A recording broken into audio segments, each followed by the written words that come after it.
মোহাম্মদ সলিম আর প্রতিকুর রহমান এক নয়। আপনাদের কাজই হচ্ছে কিছু বিড়ালকে বাঘ বানানো। আপনারা মিডিয়া এটা করছেন। প্রতিকুর রহমানের কি রাজনৈতিক বেস আছে উইদাউট সিপিএম? এ তো প্রমাণ হচ্ছে প্রতিকুর রহমান ডায়মন্ড হারবারে কেন লড়েনি, স্যারেন্ডার করেছিল। এই চুক্তিটা তো আজকের নয়, 24 সাল থেকে চুক্তি হয়েছিল। প্রতিকুর রহমান কে? প্রতিকুর রহমানের দম আছে।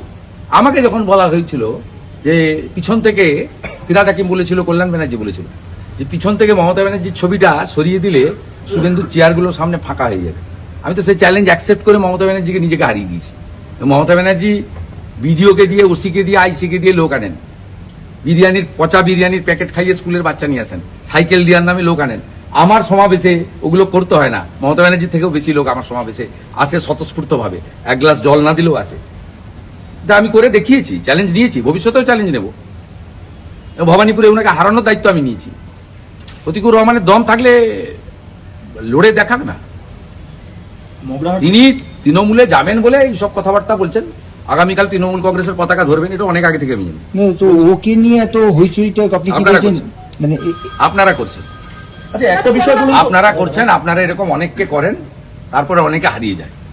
আমি সেই জন্য সযত্নে মেপে মিডিয়ার সঙ্গে মিট করি, সযত্নে মিডিয়ার সঙ্গে মেপে কথা বলি, এবং খুব ব্যতিক্রমীভাবে যেটা বিরোধী দলনেতার কর্তব্য, মিডিয়া চতুর্থ স্তম্ভ, তার সঙ্গে যে ইন্টারাকশনটা করা দরকার, প্রেস মিট করা দরকার, সেটা মিনিংফুল হইতে করি।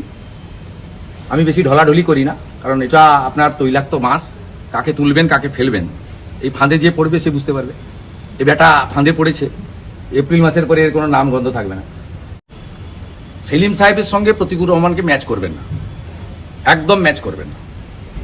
সেলিম সাহেব, সে তার রাজনৈতিক মতাদর্শের সঙ্গে আমি বিরোধ হতে পারি।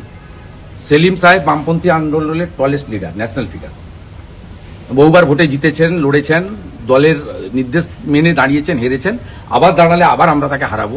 আমাদের সঙ্গে তার রাজনৈতিক লড়াই থাকবে। কিন্তু আপনারা, আমি out of my political affiliation, Salim সাহেব আর প্রতিকুর রহমানকে এক করবেন না। It's not good. একটু অ্যাসেসমেন্টটা ঠিক করুন, অ্যাসেসমেন্টটা ঠিকঠাক জায়গায় রাখুন।